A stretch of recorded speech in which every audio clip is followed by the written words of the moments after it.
Chapter 13. For Life or Death.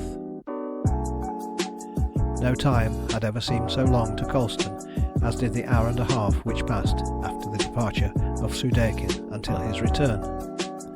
He would have given anything to have accompanied him to the station, but it would have been so very unwise to have incurred the risk of being questioned, and perhaps obliged to show the passport that Soudeikin was to use, that he controlled his impatience as best he could, and let events take their course. At length, when he had looked at his watch for the 50th time, and found that it indicated nearly 11:30, there was a heavy knock at the door. As it opened, Colston heard a rattle of arms and a clinking of chains.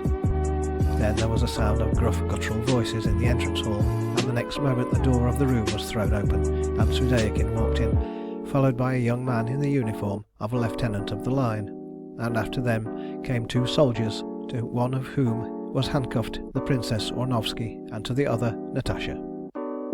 Shocked as he was at the pitiable change that had taken place in the appearance of the two prisoners since he had last seen them in freedom, Colston was far too well trained in the school of conspiracy to let the slightest sign of surprise or recognition escape him. He and Ivan rose as the party entered, greeted Soudeikin and saluted the officer, hardly glancing at the two pale, haggard women in their rough grey shapeless gowns and hoods as they stood beside the men to whom they were chained. As the officer returned Colston's salute, he turned to Soudeikin and said civilly enough, "I did not know you had another guest. I hope we shall not overcrowd you." "By no means," replied the Commissioner, waving his hand towards Colston as he spoke. "This is only my nephew, Ernst Vronsky, who is staying with me for a day or two on his way through to Nizhny Novgorod with his furs, and that is his servant Ivan Arkavich. You need not be uneasy. I have plenty of rooms, as I live almost alone, and I have set apart one for the prisoners which I think will satisfy you in every way. Would it please you to come and see it?" "Yes, we will go now and get them put in safety for the night, if you will lead the way." As the party left the room, Colston caught one swift glance from Natasha, which told him that she understood his presence in the house fully, and he felt that, despite her miserable position, he had an ally in her who could be depended upon. The officer carefully examined the room which had been provided for the two prisoners, tried the heavy shutters with which the windows were closed, and took from Soudeikin the keys of the padlocks to the bars which ran across them. He then directed the prisoners to be released from their handcuffs and locked them in the room, stationing one of the soldiers at the door and sending the other to patrol the back of the house from which the two windows of the room looked out. At the end of 2 hours the sentries were to change places, and in 2 hours more they were to be relieved by a detachment from the night patrol. This arrangement had been foreseen by Soudeikin, and it had been settled that the rescue was to be attempted as soon as the guard had been changed. This would give the prisoners time to get a brief but much needed rest after their long and miserable journey from Perm, penned up like sheep in iron-barred cattle trucks, and it would leave the drowsiest part of the night from 4 o'clock to sunrise for the hazardous work in hand. "That is a pretty girl you have there, Captain," said Colston as the officer returned to the sitting room. "Is she for the mines or Stalin?" "For Stalin by sentence, but as a matter of fact for neither, as far as I can see." "You mean the little father will pardon her or give her a lighter sentence, I suppose?"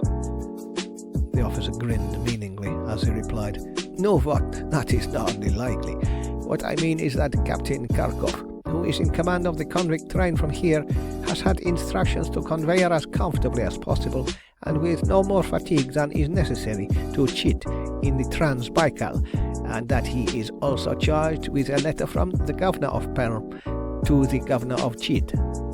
You know these gentlemen like to do each other a good turn when they can, and so putting two and two together, I should say that His Excellency of Perm has concluded that our pretty prisoner will serve to beguile the dullness of that god-forsaken hole in which His Excellency of Chit is probably dying of ennui.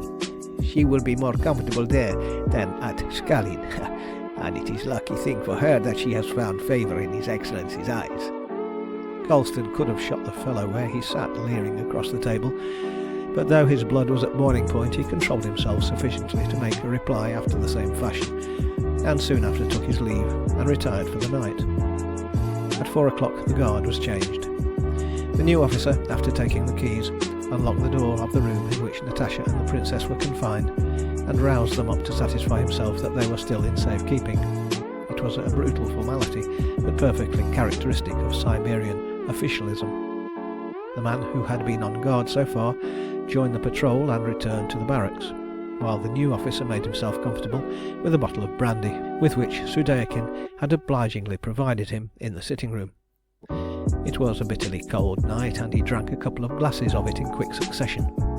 10 minutes after he had swallowed the second, he rolled backwards on the couch on which he was sitting and went fast asleep.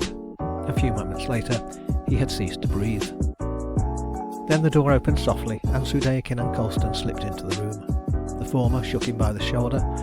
His eyes remained half closed, his head lolled loosely from side to side, and his arms hung heavily downwards. "He's gone," whispered Sudeikin, and without another word they set to work to strip the uniform off the lifeless body. Then Colston dressed himself in it and gave his own clothes to Sudeikin. As soon as the change was effected, Colston took the keys and went to the door at which the sentry was keeping guard. The man was already half asleep, and blinked at him with drowsy eyes as he challenged him. For all answer, the terrorist levelled his pistol at his head and fired. There was a sharp crack that could hardly have been heard on the other side of the wall, and the man tumbled down with a bullet through his brain. Colston stepped over the corpse, unlocked the door, and found Natasha and the princess already dressed in male attire as two peasant boys, with sheepskin coats and shapkas, and wide trousers tucked into their half boots. These disguises had been provided beforehand by Sudeikin and hidden in the bed in which they were to sleep.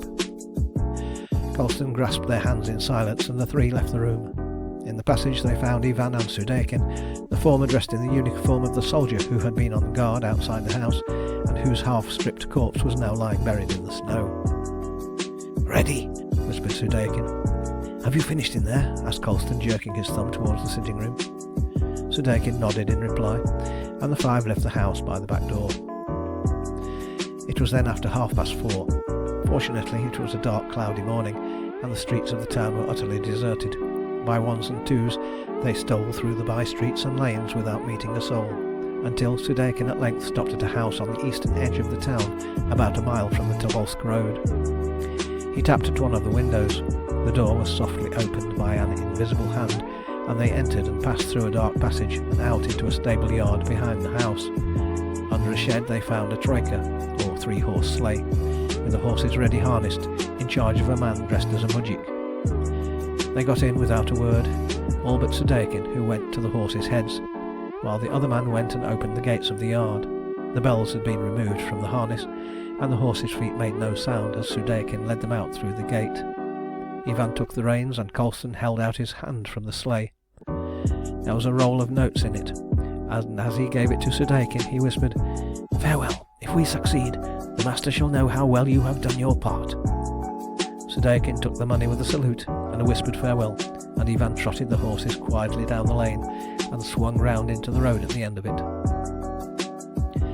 So far all had gone well, but the supreme moment of peril had yet to come. A mile away down the road was the guardhouse on the Tobolsk road leading out of the town, and this had to be passed before there was even a chance of safety. As there was no hope of getting the sleigh past unobserved, Colston had determined to trust to a rush when the moment came.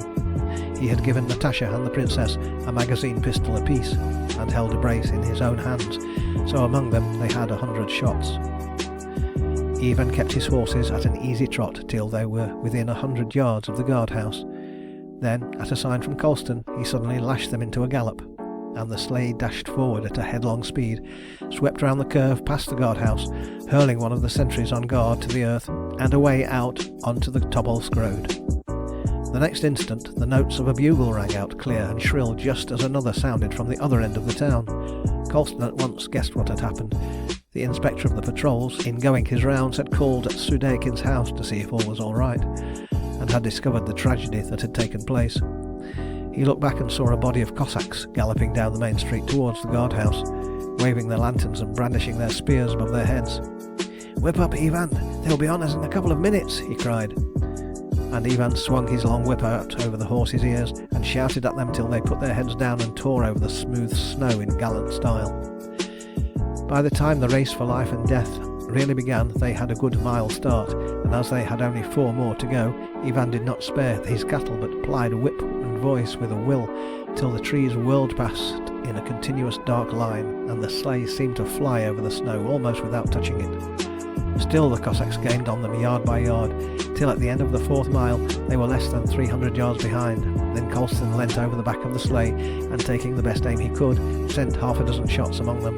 He saw a couple of the flying figures reel and fall, but their comrades galloped heedlessly over them, yelling wildly at the top of their voices, and every moment lessening the distance between themselves and the sleigh. Colston fired a dozen more shots into them, and had the satisfaction of seeing 3 or 4 of them roll into the snow. At the same time he put a whistle to his lips and blew a long shrill call that sounded high and clear above the hoarse yells of the Cossacks. Their pursuers were now within 100 yards of them, and Natasha, speaking for the first time since the race had begun, said, "I think I can do something now." As she spoke, she leaned out of the sleigh sideways and began firing rapidly at the Cossacks. Shot after shot told either upon man or beast, for the daughter of Natas was one of the best shots in the Brotherhood. But before she had fired a dozen times, a bright gleam of white light shot downwards over the trees, apparently from the clouds, full in the faces of their pursuers. Involuntarily they reined up like one man, and their yells of fury changed in an instant into a general cry of terror. The Cossacks are as brave as any soldiers on earth, and they can fight any mortal foe like the fiends that they are. But here was an enemy they had never seen before. A strange, white, ghostly looking thing that floated in the clouds and glared at them with a great, blazing, blinding eye, dazzling them and making their horses plunge and rear like things possessed. They were not long left in doubt as to the intentions of their new enemy. Something came rushing through the air and struck the ground almost at the feet of their first rank. Then there was a flash of green light, a stunning report, and men and horses were rent into fragments and hurled into the air like dead leaves before a hurricane. Only 3 or 4 who had turned tail at once were left alive, and these, without daring to look behind them, drove their spurs into their horses' flanks and galloped back to Tiaman, half mad with terror to tell how a demon had come down from the skies, annihilated their comrades, and carried the fugitives away into the clouds upon its back. When they reached the town it was a scene of the utmost panic. Soldiers were galloping and running hither and thither, bugles were sounding, and the whole population were turning out into the snow-covered streets. On every lip there were only 2 words: Natas, the terrorists. The death sentence on Sudekin, the sub-commissioner of police, had been found pinned with a dagger to the table in the room in which lay the body of the lieutenant, with the bloody T on his forehead. Sudekin had vanished utterly, leaving only his uniform behind him. So had the 2 prisoners for whom he had made himself responsible, and at the door of their room lay the corpse of their sentry, with a bullet hole clean through his head from front to back, while in the snow under one of the windows of the room lay the body of the other sentry stabbed through the heart. From the very midst of one of the strongholds of Russian tyranny in Siberia, 2 important prisoners and a police official had been spirited away as though by magic, and now upon the top of all the wonder and dismay came the fugitive Cossacks with their wild tale about the air demon that had swooped down and destroyed their troop at a single blow. To crown all, half an hour later, 3 horses mad with fear came galloping up the Tobolsk road, dragging behind them an empty sleigh, to one of the seats of which was pinned a scrap of paper, on which was written, "The daughter of Natas sends greeting to the governor of Tiamen, and thanks him for his hospitality." End of chapter 13.